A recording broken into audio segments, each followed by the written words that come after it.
Yeah, right guys. No, alright, serious. Right, we're down at Linear this week. We're heading for B2 just for a change of lake. I don't think B1's quite kicking off yet, but I suppose it could be today that it starts to, but who knows. We're gonna head for B2 and yeah, there's a few cars in front of us. It's 20 past 6 now and yeah, not long before we can go and find our swim and hopefully we'll find some fish as well.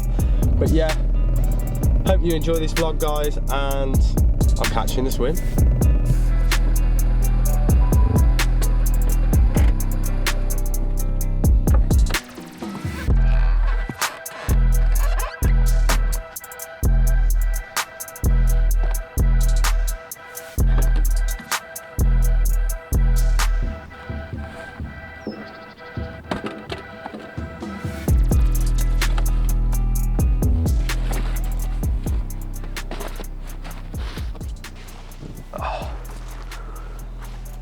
Right then guys, you join me this session down on B2 and yeah, we've got fish out there, a nasty crosswind that's swinging headwind to crosswind with 40-mile-an-hour gusts.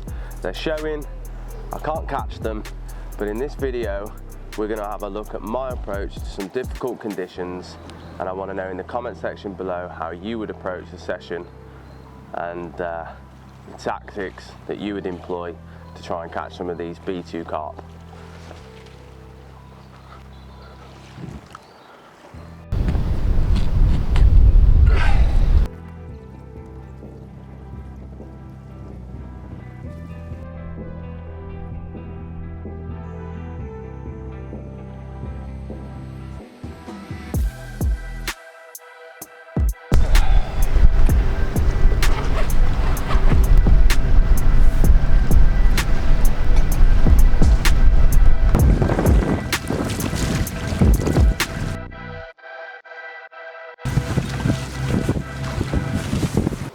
Right then guys, so you know the conditions that we're in and now we're going to have a little look into what I'm doing and how I'm approaching the session ahead of me.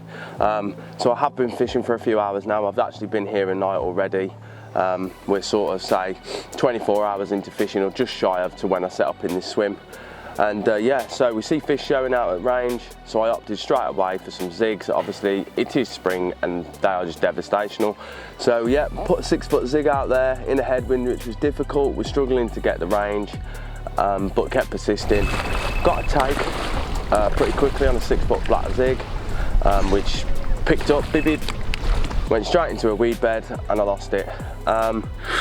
So retrieved that, redone the zigs, put both on zigs, then 2 rods, put them back out there, and yeah, didn't go again. So we had a little nap. Woke up in the in the evening, in the afternoon after our little nap. Decided I'd pull one off the zig and put it on a solid bag. So I punched some solid bags out for a few hours, and that hasn't worked either. So chopped and changed zigs, tried solid bags, and yeah. Check the weather forecast and I see that there's a little dip in the wind later on in the evening. So what I've done was I knocked up a mix together with the Hinders seafood, some sweet corn and some garden peas. Now I know garden peas sounds a bit silly, but you probably never even be on the bank with anyone adding that into their sort of mix and they will quite happily eat them. I've had experiences before where I've actually fed carp in the margin and found that as daft as it seems, I've watched them completely neglect sweet corn and completely trough garden peas, so why not add a few of them into your mix? You know, they're green. Green's a great colour on the bottom as well. It blends in, or it can stand out depending on the light levels.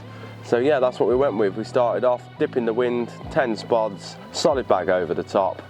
Woke up this morning and yeah, it's not gone either. So what's the aim for today? There's a lot of floating weed around, and the fish are slightly beyond the ranges that I could sort of reach in a headwind with solid bags. So what I've switched over to now is I'm going to switch over to some single pop-ups tipped with a couple of maggots and using them as a hair stop, and yeah, just blasting them out there and amongst the fish, and hopefully that's what's going to work. Let me know in the comments below, like I said at the start of this video, let me know what you would do and how you would approach your session with conditions like this.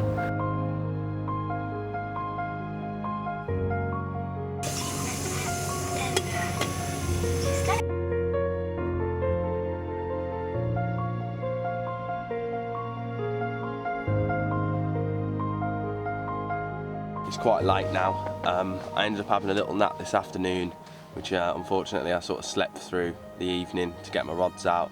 I've woke up this evening and the guy in the long chuck has mistakenly fished too far right of his swim. He's basically cutting me off, to be honest. So I've come to get my rods out, wiped each other out first chuck, and yeah, so what I'm going to do is I'm just going to slot my zigs in between. I'm not going to get stressed about it or, you know, worried about what's happened. It doesn't really matter. It is what it is. So I'm just going to slot my zigs out, and I think that's tonight's fishing sort of done. I haven't got a lot of scope of water to sort of be ringing changes, so I'm just going to leave them where they are and just hope that we just get lucky to be at the end of the day. Yeah, so I'm going to sit back, watch a film, and I'll catch back up with you in the morning.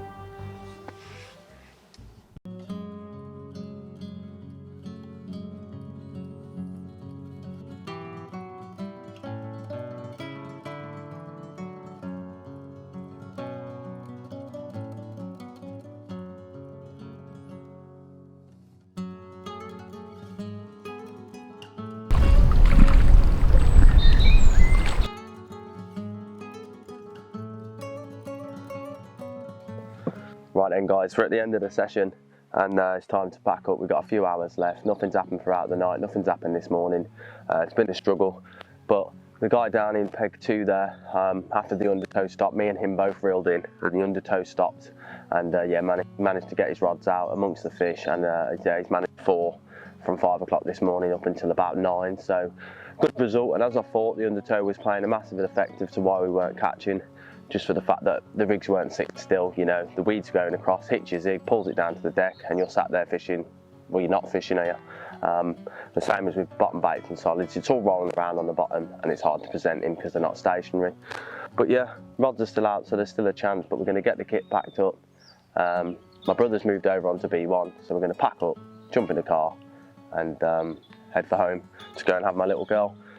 So yeah, remember that in your fishing, sometimes if the undertow is going crazy and you can't seem to present, just pay attention to it. It plays a massive part in angling on gravel picks, especially these windswept ones. And I think it's something that people really just don't take into consideration, and they're pulling their hair out, and you just need to think a little bit deeper and imagine what's going on at the bottom of the lake and not just what you're seeing on the surface. But yeah, enough rambling, let's pack up and let's get on home. But it's been another enjoyable session, and it's nice just to be out, even if it's -3 at night. So take care guys, hope you enjoy this little piece, and hopefully we'll be out again in sort of 10 days, something like that. We've got quite a busy schedule, hopefully fishing over the next couple of weeks. And yeah, hopefully as the weather's picking up, the fishing will pick up for us as well.